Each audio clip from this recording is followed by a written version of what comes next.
Imagine starting your career in a government office only to find yourself years later educating the new generation of psychologists. That's the interesting career path psychology lecturer Carolyn Heward has taken, and she's here to share her story.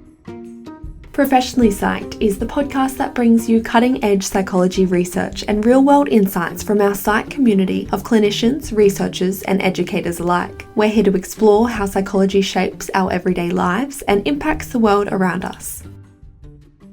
Hi everyone, and welcome to Professionally Psyched. I'm Jessica Muller, PhD candidate in Public Health at James Cook University, and before we get started, we'd like to acknowledge the custodians of the land on which we record, and for me today that's the Bindal and Wulgurukaba peoples. And I pay my respects to elders past and present, and extend that respect to all Aboriginal and Torres Strait Islander peoples and cultures from wherever you may be tuning in from across the country. We are back bringing you another episode that offers a wealth of wisdom and inspiration today. This one is for all the psychology students trying to map out your future, those professionals out there considering a career change, or any of our listeners simply curious about the discipline's diverse applications. Join fourth-year psychology student Viki Rozsas as she sits down with clinical psychology lecturer Carolyn Heward to discuss the value of embracing uncertainty, following your passions, and being open to new opportunities in your career. So grab your headphones and get ready to get professionally psyched about the twists and turns of a fulfilling career in psychology. Enjoy. Good morning and welcome to all our listeners. This morning we are here with Carolyn Heward. My name is Viki Rozsas. I'm a fourth year psychology honours student and I have the pleasure to interviewing you today, Carolyn. Carolyn, can you tell us a little bit about yourself? Absolutely. I'm a lecturer here at JCU in our clinical psychology program, so within our postgraduate space. I am myself a clinical psychologist and have been registered for near on 20 years. I've also worked in a few other areas with my Bachelor of Psychology, and so I thought that it might be an interesting space. Thank you. Can you tell us about the start of your career and landing in corporate Australia? Absolutely. So very interestingly, I was approaching the end of my fourth year. I probably still had about 6 months to go. And I really didn't know what I wanted to do. I knew I loved the study of psychology, but I wasn't necessarily thinking I wanted to go into research. And to be honest, at that point, I don't think I was even thinking about transitioning into clinical practice. And so it was actually my mother who suggested I sit what used to exist, which is the public service exam. Back in the 90s, if you wanted to work for the federal government in the public service, you needed to sit an exam. And from that, I got offered a position as what they labelled graduate administrative assistants, which is basically the graduate program the government ran. And so I ended up in the child support agency. And from there, essentially, they were recruiting a lot of students who had degrees in the social sciences. And essentially, they were looking for strengths in understanding humans. Right. So for a year, we got to play in the sort of research assistant, semi-academic space. And then at the end of that, you essentially joined the public service. And from there, I moved into management. Specifically, I held portfolios around human resources and learning and development. And they were certainly areas that having a degree in psychology certainly, I think, set me up very well. So you landed in a public service position, moved into management roles. What were the key insights? What did you learn? What was your experience during those years? So it was very interesting working for the government. So started, as I said, in the child support agency, and there were certainly insights in that space because, as I'm sure you can appreciate, many of the clients of the child support agency don't want to be clients of the child support agency. Sure. There is a lot of conflict that can exist around parents trying to navigate that separated space. And so again, I wasn't in a clinical role, but working in that area, certainly the insights into human behavior, conflict resolution was huge. From there, I went to Centrelink. And so again, most people who are involved with Centrelink aren't wanting to be custom customers or consumers of Centrelink. But of course, more my role in that area became about the staff. And the staff navigating sometimes difficult customer interactions, sometimes difficult inter-staff relationships, but also working within organizations that were often quite slow at change unless more senior government decided it was very important, and then we had to implement things very quickly. And so I guess some of the insights are around how you work with people in order to get the best out of them, how you work with people to really celebrate their strengths and to draw upon that to get the best out of them.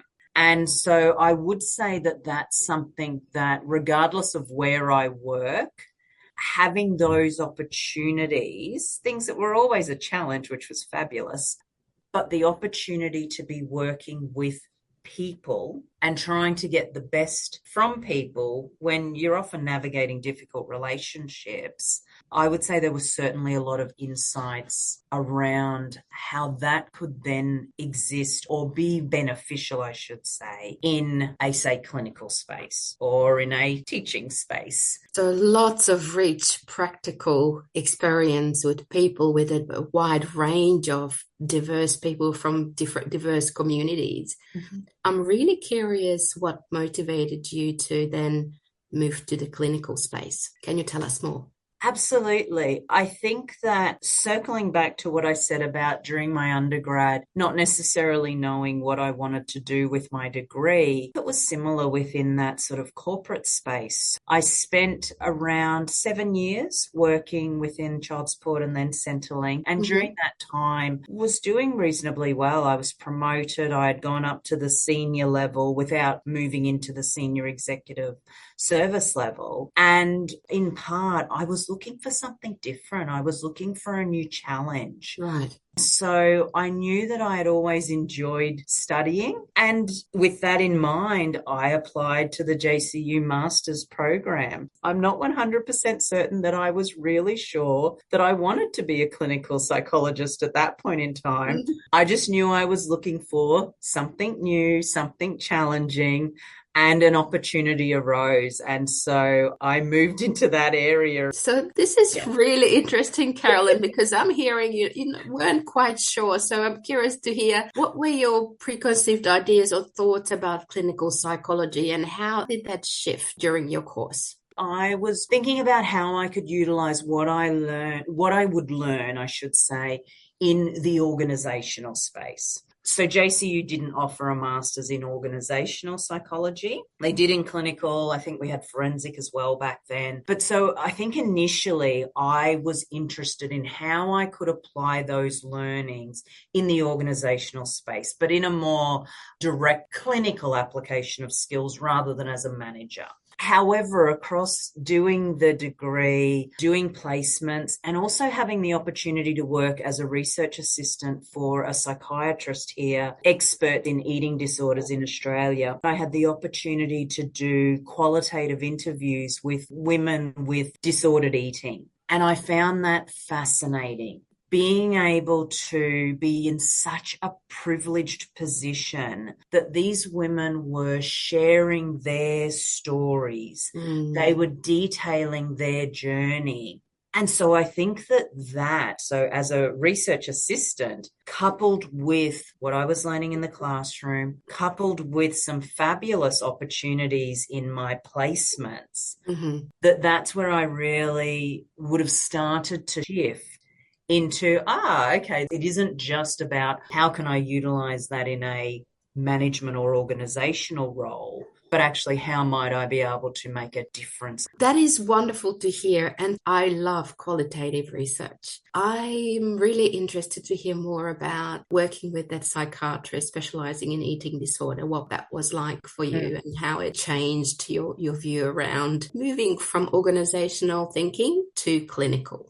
One of my lecturers in the master's program was teaching in the med school and had offered me some work over there to run tutorials, etc. But she was also a part of the research group that the psychiatrist I mentioned was a part of. And so from that, they had a research assistant position available. And so I just took up that opportunity. At that point, I wouldn't have said I had any specific or particular interest in eating disorders. I certainly had an interest more broadly in women's health and women's well-being. And I think that's just through the lens of being a woman. But certainly in that role, what was interesting is it was my first real exposure to research. So Professor Philippa Hay, who was the psychiatrist, she certainly would be more of a mixed method researcher.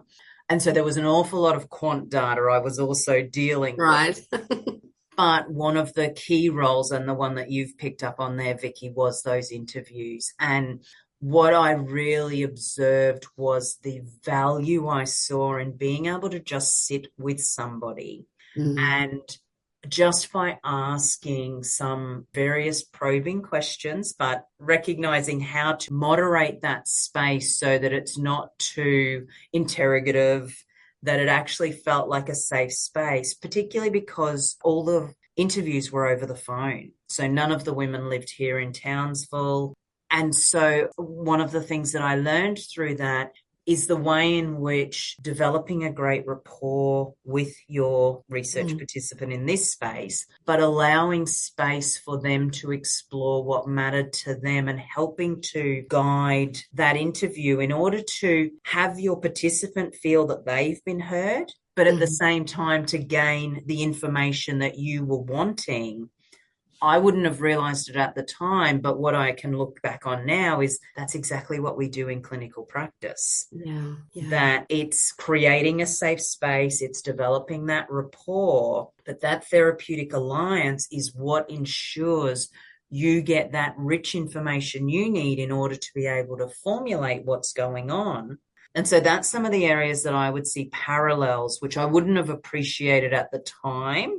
But in hindsight, I can see that I think you've picked up on an excellent point, that was a key transition point for me in appreciating the strength of clinical work, the strength of a good qualitative interview, regardless of whether it's for research or for clinical work. Really what it speaks to, I guess, is my philosophy that I need to understand as best as possible from my client's perspective, my participant's perspective. I love the phrase moderating the space to create safety, Carolyn. I think it's really powerful, and it shows that, you're bringing all that real world experience into a different space and almost edging towards academia. I'm sensing a little bit more connection with research, more engagement with research. Can you tell us your reasons for transitioning from clinical practice into teaching and academic roles? So 2005 is when I started my master's. And since that time, I have been involved with JCU as a lecturer or tutor in casual roles consistently across that time. And so I always knew that I wanted to be in a teaching space. What I really value, the other side that we haven't yet touched on, so it's probably a nice transition, is that development of our future psychologists. And so my leaning has certainly become more and more toward the development of future psychologists from a clinical perspective. And that doesn't have to be clinical psychologists, but practicing psychologists. What I would recognize and really assert is that I have for a long time known that I have wanted to play a more active role in that learning space. And so having the opportunity to come and join the teaching team on a full-time basis was too good for me to pass up. So being able to couple that then with research is this beautiful meld, I think, because I can still maintain a clinical connection, whether that be through some of my own individual work, but particularly through supervising our clinical master's students. But I also have the opportunity to explore more that research field that I developed a greater interest in that space. Isn't that interesting? And I'm hearing so many synergies and intersections across your career path. How do you think your skills and insights from these three contexts complement each other? How do you translate them in your daily life now? The interesting thing is that the university, whilst not being a government organisation, certainly draws parallels with it. Most of my clinical work as well was with the Australian Defence Force. So I had various roles there, but working alongside the Defence Force, understanding how to navigate that space to deal with the frustrations that might exist in something not moving as quickly as you feel it should, or sometimes things moving too quickly.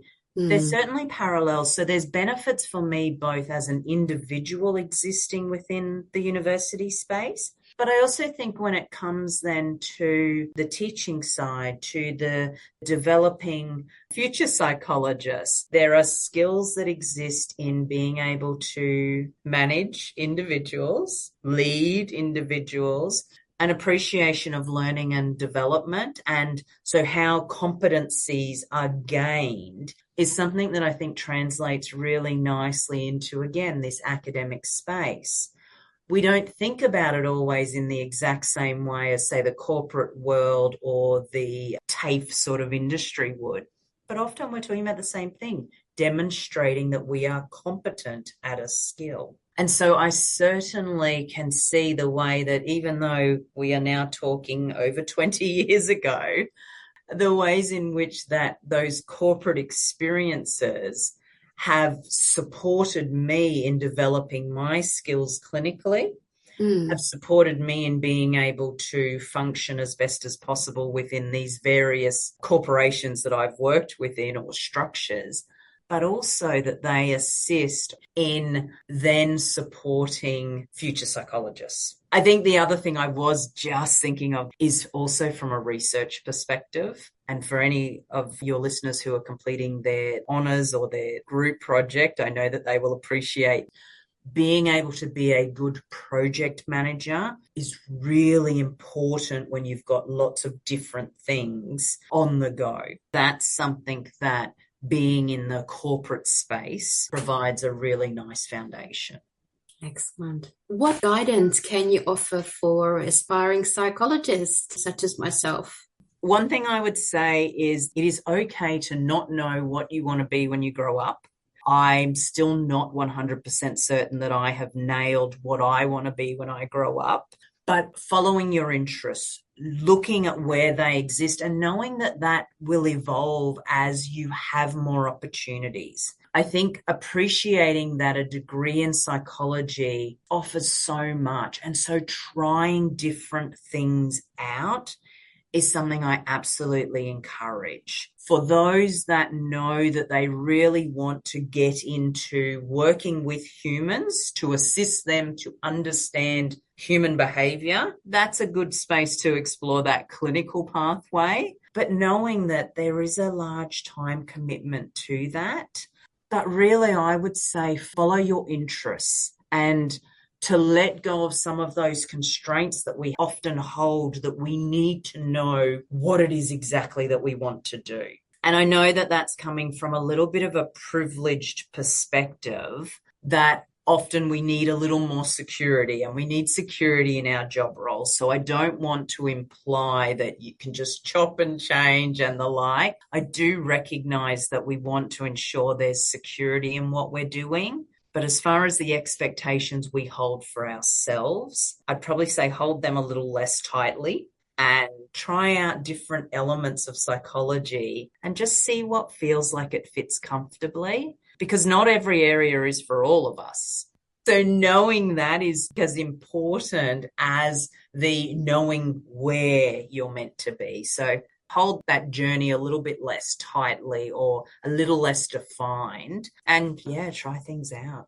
What a beautiful note to finish off on. I would like to thank you so much for your time and for sharing your journey with me and our listeners. I'm really feeling very privileged hearing how you moved from corporate to clinical to academia. And it sounds like you're continuing your journey, and who knows where you're going to end up. Absolutely. Thanks for listening to Professionally Psyched. This podcast wouldn't be possible without the ongoing support of our Psych community. If you'd like to show your support or if you want us to cover anything on the pod, reach out via our emails, and don't forget you can listen to full episodes on Spotify.